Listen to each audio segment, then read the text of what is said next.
नमस्कार मित्रांनो. आज आपण जी सत्य घटना पाहणार आहोत ती घडली आहे महाराष्ट्रातील अहमदनगर जिल्ह्यातील कर्जत तालुक्यात.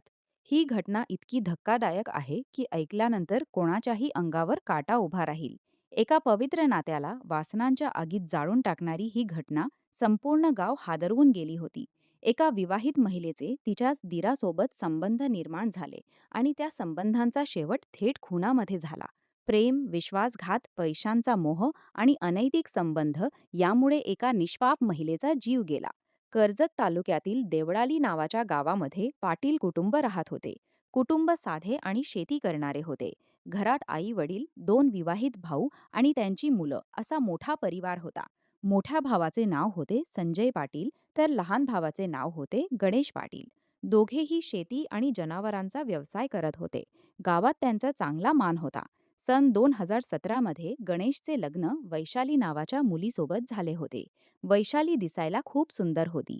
तिचा स्वभावही सुरुवातीला चांगला होता. लग्नानंतर काही वर्षे संसार व्यवस्थित सुरू होता. गणेश आणि वैशालीला दोन मुलं झाली. एक मुलगा आणि एक छोटी मुलगी. बाहेरून पाहिलं तर त्यांचं कुटुंब सुखी वाटत होतं. पण घराच्या आत मात्र काहीतरी वेगळंच सुरू होतं. गणेशचा मोठा भाऊ संजय हा स्वभावाने मोकळा होता. घरात त्याचं वर्चस्व होतं. वैशालीचं घरात येणं जाणं, बोलणं, हसणं याकडे त्याचं लक्ष जाऊ लागलं. सुरुवातीला तो फक्त मजा म्हणून तिच्याशी जास्त बोलू लागला, पण हळूहळू दोघांचं बोलणं वाढू लागलं. गणेश सकाळी शेतात जायचा. अनेक वेळा तो जनावरांसाठी गावाबाहेर जायचा. घरात संजय आणि वैशाली एकटे असायचे. सुरुवातीला चहा-पाणी, गप्पा, मजाक इथपर्यंत सुरू असलेलं नातं हळूहळू वेगळ्याच दिशेने जाऊ लागलं. वैशालीला संजयची स्टाईल आवडू लागली होती, कारण संजयकडे पैसे होते. तो नेहमी नवीन कपडे घालायचा. गावात त्याची ओळख होती. गणेश मात्र साधा आणि शांत स्वभावाचा होता. तो दिवसभर कष्ट करायचा, पण बायकोकडे फारसं लक्ष देत नव्हता. याच गोष्टीचा फायदा संजयने घेतला. एका दिवशी घरात कोणी नव्हते.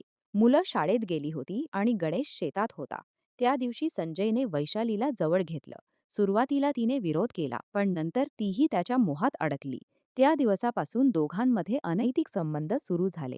घरात कोणी नसताना दोघे एकमेकांना भेटू लागले. कधी शेतात, कधी रिकाम्या घरात, तर कधी गावाबाहेरच्या मंदिराजवळ. काही महिन्यांतच त्यांचं नातं इतकं वाढलं की ते एकमेकांशिवाय राहू शकत नव्हते. संजय वैशालीवर पैसे खर्च करू लागला. तिला नवीन साड्या, दागिने, मोबाईल घेऊन देऊ लागला. वैशालीलाही हे सगळं आवडत होतं. तिला वाटू लागलं की तिचा नवरा गणेशपेक्षा संजय जास्त चांगला आहे. दोघांनी गावाबाहेर एका छोट्या मंदिरात जाऊन गुपचूप लग्न केल्यासारखे फोटोही काढले होते. त्या दिवसानंतर वैशाली संजयला स्वतःचा खरा नवरा समजू लागली. मात्र हे नातं जितकं गुप्त होतं तितकंच धोकादायकही होतं. गणेशला काहीतरी संशय येऊ लागला होता, कारण वैशाली आता त्याच्याशी कमी बोलत होती. ती सतत मोबाईलमध्ये व्यस्त असायची. संजय आणि वैशाली अनेकदा एकत्र दिसू लागले होते, पण गणेश साधा असल्याने त्याने त्याकडे फारसं लक्ष दिलं नाही. याच दरम्यान वैशालीच्या मागण्या वाढू लागल्या. ती संजयकडून सतत पैसे मागू लागली. कधी दागिने, कधी सोन्याची चैन, कधी मुलांच्या नावाखाली पैसे. संजय सुरुवातीला सर्व काही देत होता, कारण त्याला तिची सवय लागली होती. पण हळूहळू तो त्रासू लागला. त्याला वाटू लागलं की वैशाली फक्त पैशांसाठी त्याच्यासोबत आहे. ती स्वतःच्या नवऱ्याची झाली नाही तर माझी काय होणार, असा विचार त्याच्या मनात येऊ लागला. त्याच वेळी गावात कुजबूज सुरू झाली होती. लोक म्हणू लागले होते की वैशाली आणि संजय यांच्यात काहीतरी चालू आहे. काहींनी तर त्यांना एकत्र पाहिल्याचंही सांगितलं होतं. संजयला आता भीती वाटू लागली होती की जर हे प्रकरण घरात किंवा गावात उघड झालं तर त्याची बदनामी होईल. तो हळूहळू वैशालीपासून दूर राहू लागला. मात्र वैशाली आता पूर्णपणे त्याच्या मागे लागली होती. ती सतत फोन करायची, भेटायला बोलवायची, पैसे मागायची. तिने संजयला स्पष्ट सांगितलं होतं की जर तू मला सोडलंस तर मी सगळं घरात सांगून टाकेन. हीच गोष्ट संजयच्या डोक्यात घर करून बसली. त्याला आता एकच मार्ग दिसत होता, वैशालीला कायमचं संपवण्याचा. पाहता पाहता काही महिने निघून गेले. संजय बाहेरून शांत दिसत होता, पण त्याच्या मनात सतत एकच विचार सुरू होता, वैशालीचा कायमचा काटा काढायचा. कारण आता ती त्याच्यासाठी प्रेम नसून ओझं बनली होती. वैशालीच्या सततच्या मागण्यांमुळे तो त्रस्त झाला होता. ती आता त्याला उघडपणे धमक्या देऊ लागली होती. जर तू मला सोडलंस तर मी तुझ्या बायको आणि घरच्यांना सगळं सांगेल असं ती वारंवार म्हणायची. संजयला आपली इज्जत, कुटुंब आणि गावातील प्रतिष्ठा महत्वाची होती. त्यामुळे तो आतून घाबरलेला होता. त्याने अनेकदा वैशालीला समजावण्याचा प्रयत्न केला, पण ती ऐकायला तयार नव्हती. एका दिवशी संजयने ठरवलं की आता हे प्रकरण कायमचं संपवायचं. रविवार दिनांक 18 जुलैची सकाळ होती. गावात नेहमीप्रमाणे शांत वातावरण होतं. सकाळी गणेश आणि संजय दोघेही शेतात गेले होते. वैशालीही सोबत आली होती, कारण त्या दिवशी पेरलेल्या बाजरीचं पीक पाहायचं होतं. दुपारच्या सुमारास उन्ह वाढली होती. गणेश बकऱ्यांना पाणी पाजण्यासाठी दुसऱ्या बाजूला गेला. त्यावेळी वैशाली घराकडे निघाली, पण संजयने तिला हाताने इशारा करून थांबवलं. तो म्हणाला, चल दुसऱ्या शेतात जाऊ, तिथं थोडं काम आहे. वैशालीला काहीच संशय आला नाही, कारण ती त्याच्यावर पूर्ण विश्वास ठेवत होती. ती त्याच्या मागे निघाली. दोघे गावाबाहेर असलेल्या एका ओसाड शेतात पोहोचले. जवळच तलावाचं पाणी होतं. तिथे फारसं कोणी येत नव्हतं. संजयच्या खिशात आधीपासून एक मजबूत नायलॉनची दोरी होती. तो एका मोठ्या दगडावर बसला. वैशाली त्याच्यासमोर उभी होती. दोघांचं बोलणं सुरू झालं. सुरुवातीला सगळं शांत होतं, पण काही वेळातच पैशांवरून वाद सुरू झाला. वैशाली पुन्हा त्याच्याकडे सोन्याची चैन मागत होती. ती म्हणाली, तू माझ्यासाठी एवढंही करू शकत नाहीस. मी माझं सगळं तुझ्यासाठी धोक्यात घातलं. संजयच्या मनातला राग आता उफाळून आला. तो म्हणाला, तू फक्त पैशांसाठी माझ्यासोबत आहेस. तुला प्रेम नाही. वैशालीही चिडली. ती म्हणाली, जर मला सोडायचं असेल तर सरळ सांग, पण मी सगळं तुझ्या बायकोला सांगणार. हे ऐकताच संजयचा संताप अनावर झाला. त्याने खिशातून दोरी काढली आणि अचानक वैशालीच्या गळ्यात टाकली. सुरुवातीला वैशालीला वाटलं की तो मजाक करत आहे. ती हसलीही. पण पुढच्याच क्षणी संजयने जोरात दोरी आवळली. वैशाली घाबरली. ती हातपाय मारू लागली. स्वतःला सोडवण्याचा प्रयत्न करू लागली. तिचे डोळे बाहेर येऊ लागले. ती धडपडत होती. पण संजयचा राग आता क्रूरतेत बदलला होता. तो पूर्ण ताकदीने दोरी आवळत होता. काही सेकंदातच वैशालीचा आवाज बंद झाला. तिचं शरीर शांत पडलं. डोळे उघडेच राहिले. संजय काही क्षण तिच्याकडे पाहत राहिला. त्याने स्वतःच्या हाताने एक जीव घेतला होता. त्याच्या अंगाला घाम फुटला होता. पण आता मागे फिरणं शक्य नव्हतं. त्याने आजूबाजूला पाहिलं. कोणीच नव्हतं. जवळच तलावाच्या काठावर चिखल होता. त्याने हातानेच मोठा खड्डा खोदायला सुरुवात केली. जवळपास अर्धा तास तो चिखल उपसत होता. नंतर त्याने वैशालीचा मृतदेह त्या खड्ड्यात ढकलला. त्यावर चिखल, गवत आणि दगड टाकून तो मृतदेह लपवण्याचा प्रयत्न करू लागला. सगळं काम पूर्ण झाल्यानंतर तो शांतपणे घरी परतला. घरी आल्यावर तोही वैशालीचा शोध घेण्याचं नाटक करू लागला. संध्याकाळ झाली तरी वैशाली घरी आली नाही. मुलं रडत होती. गणेश घाबरला होता. त्याने गावभर शोध सुरू केला. नातेवाईकांना फोन केले. पण संजय मात्र सगळ्यांसमोर खोटं दुःख दाखवत होता. दुसऱ्या दिवशी गणेशनी पत्नी बेपत्ता झाल्याची तक्रार पोलीस स्टेशनला दिली. पोलिसांनी शोध मोहीम सुरू केली. गावात वेगवेगळ्या चर्चा सुरू झाल्या. काही लोक म्हणत होते की वैशाली कोणासोबत पडून गेली असेल, तर काहींना संशय होता की तिच्यासोबत काहीतरी वाईट घडलं आहे. मात्र खरं सत्य फक्त संजयला माहीत होतं. वैशाली बेपत्ता झाल्यापासून जवळपास 3 आठवडे उलटले होते. गावात आता भीती आणि चर्चेचं वातावरण निर्माण झालं होतं. गणेशची अवस्था दिवसेंदिवस खराब होत होती. त्याची लहान मुलं सतत आईला शोधत होती. गणेश अनेकदा रात्री रडत बसायचा. तो गावातल्या प्रत्येक माणसाला विचारायचा, माझी बायको कुठे गेली असेल? पण त्याला कोणाकडूनही उत्तर मिळत नव्हतं. दरम्यान पोलिसांनीही तपास सुरू ठेवला होता. त्यांनी नातेवाईकांची चौकशी केली. मोबाईल कॉल रेकॉर्ड तपासले, पण कोणताही ठोस पुरावा मिळत नव्हता. संजय मात्र खूप सावध झाला होता. त्याने वैशाली सोबतचे सर्व फोटो आणि मेसेज डिलीट केले होते. बाहेरून तो अगदी सामान्य वागत होता, पण आतून तो सतत घाबरलेला होता. त्याला वाटत होतं की कधी ना कधी सत्य बाहेर येईल. एक दिवस अचानक गावाजवळील तलावामध्ये एक मृतदेह पाण्यावर तरंगताना दिसला. ही बातमी वाऱ्यासारखी संपूर्ण गावात पसरली. लोकांची मोठी गर्दी जमली. पोलिसांनाही माहिती देण्यात आली.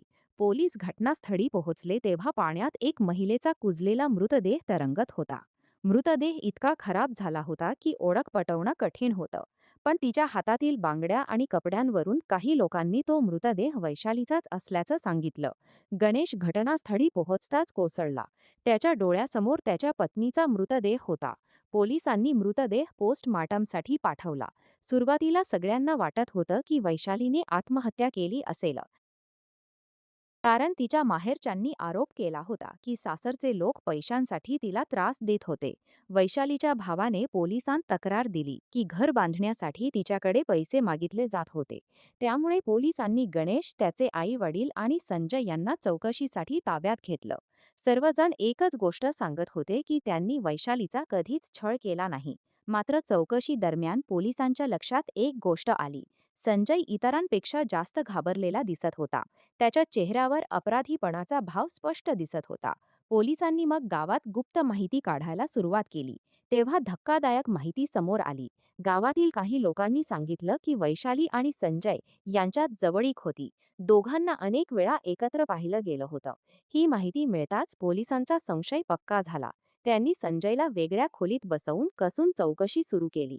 सुरुवातीला तो काहीच बोलत नव्हता, पण पोलिसांनी ते समोर ठेवताच त्याचा धीर तुटला. अखेर तो रडू लागला आणि त्याने सगळा गुन्हा कबूल केला. त्याने सांगितलं की गेली 3 वर्षे त्याचे आणि वैशालीचे अनैतिक संबंध होते. ती सतत पैसे आणि दागिने मागायची. गावात चर्चा सुरू झाल्याने तो घाबरला होता. त्यामुळे त्याने तिला संपवण्याचा निर्णय घेतला. हे ऐकताच पोलिसांनाही धक्का बसला. एक पवित्र दीर भावजाईचं नातं इतक्या घाणेरड्या शेवटापर्यंत पोहोचेल याची कुणालाही कल्पना नव्हती. संजयने पोलिसांना संपूर्ण घटनास्थळ दाखवलं. जिथे त्याने वैशालीचा गळा आवळला होता ते ठिकाण, जिथे मृतदेह लपवला होता ते सगळं त्याने सांगितलं. पोलिसांनी घटनास्थळाचा पंचनामा केला.